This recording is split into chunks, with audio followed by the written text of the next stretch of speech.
Hello students, welcome to Utkarsh classes. मेरा नाम है doctor Raunak Barmera, your biology mentor. और आज के संजीवनी क्लास के अंदर हम लोग बात करने वाले हैं सेक्स डिटर्मिनेशन की, यानी कि लिंग निर्धारण की। जैसे कि आपको पता है बच्चों के अलग अलग जंतुओं के अंदर अलग अलग प्रकार से लिंग निर्धारण किया जाता है और लिंग निर्धारण के बहुत सारे प्रकार भी होते हैं। सबसे कॉमन होता है हैप्लॉइडी डिप्लॉइडी टाइप, जो कि ह्यूमंस के अंदर भी प्रेजेंट होता है और साथ ही साथ ड्रोसोफिला में भी यही सिस्टम जो है वो अडॉप्ट किया जाता है। पर अगर हम लोग बात करें दूसरे ऑर्गेनिजम्स की, अगर मैं बात कर लूँ, मान लो पक्षियों की बात कर लेते हैं या बर्ड्स की बात कर लेते हैं, तो उनके अंदर तो बिल्कुल ही अलग प्रकार से सेक्स डिटर्मिनेशन होता है। उनमें जो सेक्स डिटर्मिनेशन का प्रकार लिया जाता है वो होता है ZW, वो होता है बच्चों ZW।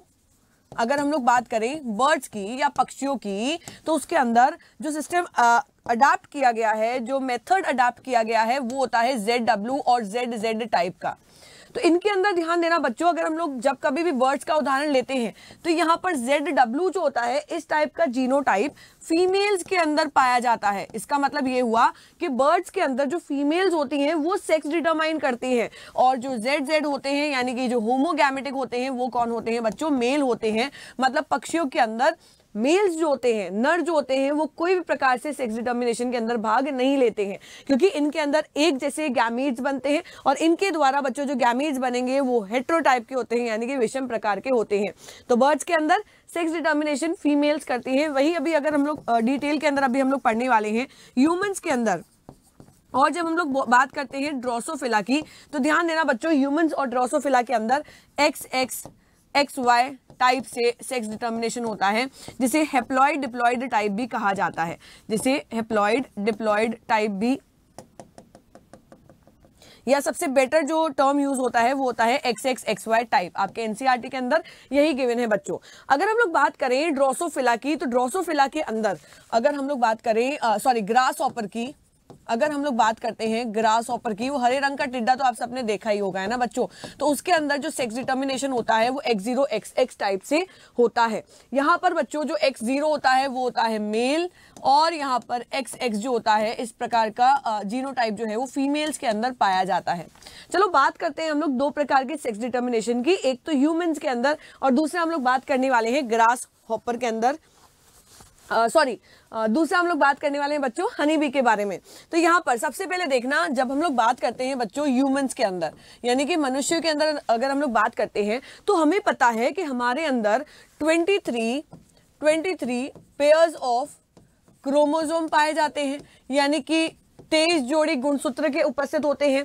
इन 23 जोड़ी गुणसूत्र में से 22 जोड़ी जो होते हैं उन्हें हम लोग कह देते हैं ऑटोजोम। उन्हें क्या कह देते हैं बच्चों? ऑटोजोम कह देते हैं, यानी कि ऐसे क्रोमोसोम जो मेल के अंदर भी पाए जाते हैं और एग्जैक्टली सेम क्रोमोसोम जो होते हैं वो फीमेल्स में भी पाए जाते हैं। और उन्हें ऑटोजोम इसलिए कहा जाता है क्योंकि वो सेक्स डिटर्मिनेशन के अंदर भाग नहीं लेते हैं। क्लियर बच्चों? और ये हमेशा कैसे होते हैं? डिप्लॉयड होते हैं। तो 22 जोड़ी तो कहलाता है ऑटोजोम।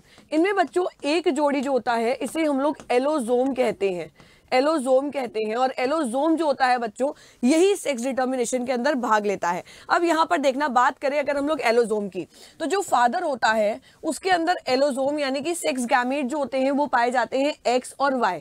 मतलब ये एक पेयर है जिसमें एक क्रोमोसोम जो है वो X है और दूसरा वाला Y होता है।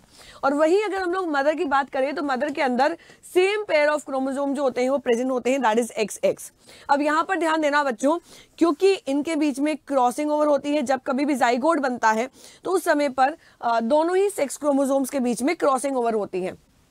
और साथ ही साथ ध्यान देना कि जब कभी भी बच्चों ये एग है और एग के अंदर तो XX ही उपस्थित होगा, ये अपने गैमीट्स बनाएगा, ये भी अपने गैमीट्स बनाएगा। मतलब मदर के थ्रू जो गैमीट्स बनते हैं उसके अंदर 50% और 50% दोनों में ही इक्वल प्रकार के, समान प्रकार का X क्रोमोसोम पाया जाता है।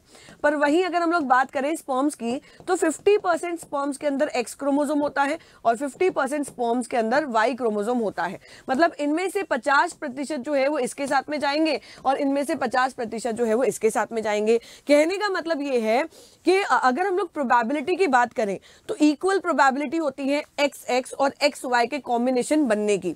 मतलब ऐसा नहीं है कि ज्यादा कॉम्बिनेशन जो है वो XX के बनेंगे और कम कॉम्बिनेशन जो है वो XY के बनेंगे, नहीं।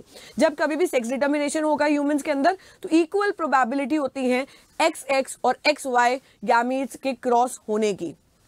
अगर हम लोग यहाँ पर बात करें क्रॉसिंग ओवर की, तो जैसा कि मैंने आप लोगों को बताया 25% यहाँ पर डॉटर बनेगी, यहाँ पर आ जाता है बच्चों 25% सन बनने के चांसेस, वापस से 25% ये और वापस से 25% बच्चों ये। तो यहाँ पर क्लियरली ये दिख रहा है कि 50% चांसेस डॉटर बनने के हैं और 50% चांसेस जो है वो सन बनने के होते हैं। और इस क्रॉस ओवर के बारे में तो आप लोगों ने पता ही होगा, अगर मदर से एक्स कंबाइन होता है स्पर्म के एक्स से तो बन जाता है बच्चों एक्स एक्स, यानी कि फीमेल बनेगी। अदर चीजों की अगर हम लोग बात करें तो अगर हम लोग फीमेल के एक्स को क्रॉस करवाते हैं मेल के वाई से तो बच्चों बन जाता है एक्स वाई, यानी कि आगे जाकर के सन बनेगा, यानी कि वो मेल के अंदर बदलने वाला है। तो इसे कहा जाता है X X X Y type of sex determination in humans. और ड्रोसोफिला के अंदर भी यही सिस्टम जो है वो देखने को मिलता है। बात करते हैं बच्चों हम लोग यहाँ पर हनी बी की। अगर हनी बी के सेक्स डिटर्मिनेशन की बात करते हैं तो ये बड़ा ही इंटरेस्टिंग केस होता है। अगर आप लोगों ने कभी मधुमक्खी का छत्ता देखा होगा तो मधुमक्खी के छत्ते के अंदर 3 प्रकार के मेंबर्स होते हैं। एक होती है क्वीन, एक होता है ड्रोन और तीसरी होती है बच्चों वर्कर। अगर आप लोग इन तीनों सदस्यों के बारे में जानना चाहते हो तो क्वीन जो होती है बच्चों वो फर्टाइल होती है, यानी कि सेक्स डिटर्मिनेशन के अंदर भाग लेती है। ड्रोन जो होता है वो भी फर्टाइल होता है और ये भी सेक्स डिटर्मिनेशन के अंदर भाग लेती है। वर्कर जो होती है वो फीमेल होती है पर वो सेक्स डिटर्मिनेशन के अंदर भाग नहीं लेती है, वो स्टेराइल होती है। मतलब अगर क्रॉसओवर होगा तो किस किस के बीच में होगा बच्चों? क्वीन और ड्रोन के बीच में होता है। दूसरी इंपॉर्टेंट बात ये ध्यान रखना कि जो क्वीन होती है वो डिप्लॉयड होती है, मतलब इनके अंदर टोटल 32 क्रोमोसोम्स जो होते हैं वो उपस्थित होते हैं, 32 पेयर्स ऑफ क्रोमोसोम्स उपस्थित होते हैं। वहीं अगर हम लोग ड्रोन की बात करें, यानी कि अगर हम लोग बात करें मेल की, तो मेल जो होता है वो हेप्लॉइड होता है और इसके अंदर टोटल कितने क्रोमोसोम उपस्थित होते हैं? एक सेट ऑफ क्रोमोसोम पाया जाता है, यानी कि 16 क्रोमोसोम ही प्रेजेंट होते हैं। जब कभी भी क्रॉसओवर होगा, जब कभी भी सेक्स डिटर्मिनेशन होगा तो क्रॉसओवर के अंदर हम लोग क्वीन को कंसिडर करेंगे और ड्रोन को कंसिडर करेंगे। बात करते हैं इनके क्रॉसओवर की। जब क्वीन मियोसिस के थ्रू अंडाणु बनाएगी या एग प्रोड्यूस करेगी तो प्रत्येक एग के अंदर बच्चों कितना आएगा? 16 क्रोमोसोम्स जो है वो प्रेजेंट होंगे, यानी कि एक सेट क्रोमोसोम का पाया जाता है।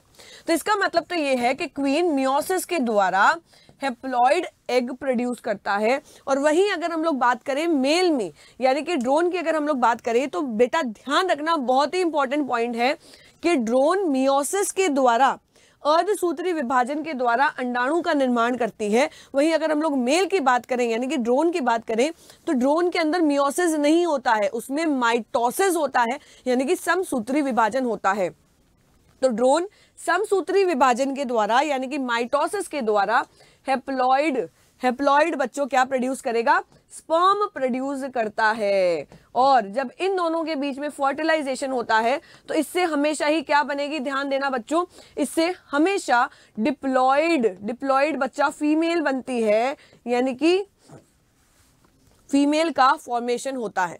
तो यहां पर आप लोगों ने एक बात नोटिस की कि जब कभी भी फर्टिलाइजेशन के द्वारा सेक्स डिटर्मिनेशन होगा और जो फीमेल बनेगी वो हमेशा फीमेल बनती है बच्चों।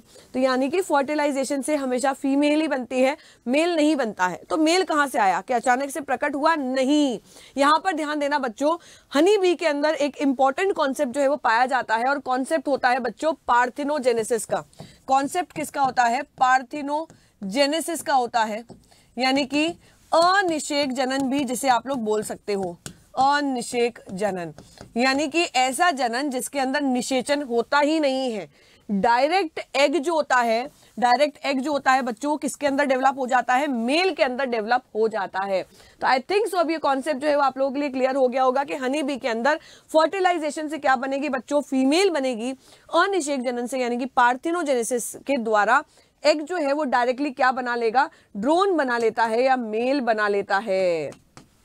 तो इस प्रकार का सेक्स डिटर्मिनेशन जो है वो हनी बी के अंदर पाया जाता है। आई होप सो कि ये कॉन्सेप्ट जो है वो आप लोगों के लिए बहुत ज्यादा इंपॉर्टेंट रहने वाला है। इससे एक प्रश्न जो है वो जरूर आप लोगों के पेपर के अंदर बन करके आएगा, तो प्लीज इसे अच्छे से देख लेना। मिलते हैं हम लोग कल की क्लास के अंदर, तब तक के लिए stay tuned, see you tomorrow in the class. Thank you students.